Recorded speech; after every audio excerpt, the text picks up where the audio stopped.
Hello friends, welcome to day 20 of the 2024 Cork Envy 20 Wine Days of February. Today we're talking and tasting Merlot. Now Merlot is a dark-skinned grape native to Bordeaux, France. In fact, it's the most planted red wine grape in Bordeaux.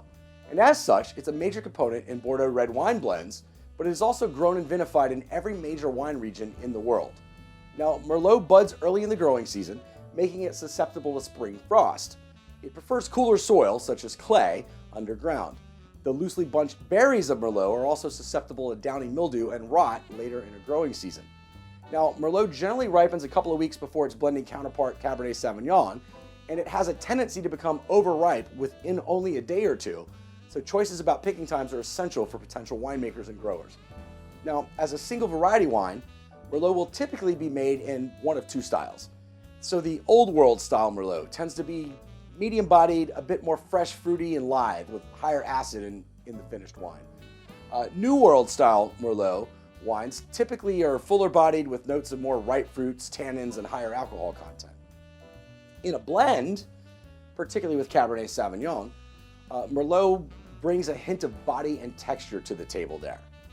So Merlot is a flexible wine with which to pair food, and it kind of depends on the style, as we discussed just right before. Old World style Merlots can generally pair similar to Pinot Noir, so let's think like salmons and lighter meats. New World style Merlot pairs more similarly to Cabernet Sauvignon, so pairing well with grilled meats in that case.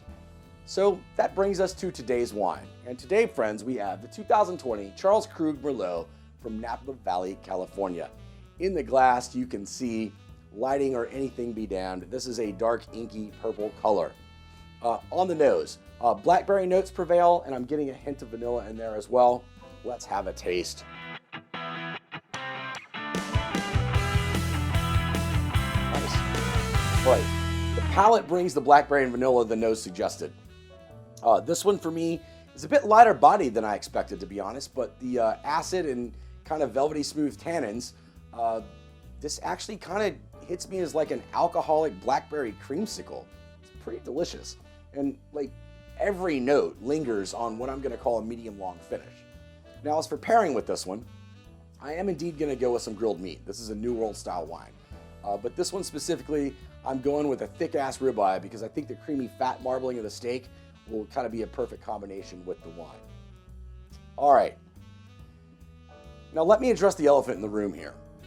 Even 20 years on, and yeah, it's been 20 frickin' years, so many people love quoting a certain movie about a certain self-impressed, narcissistic, wine-loving asshole.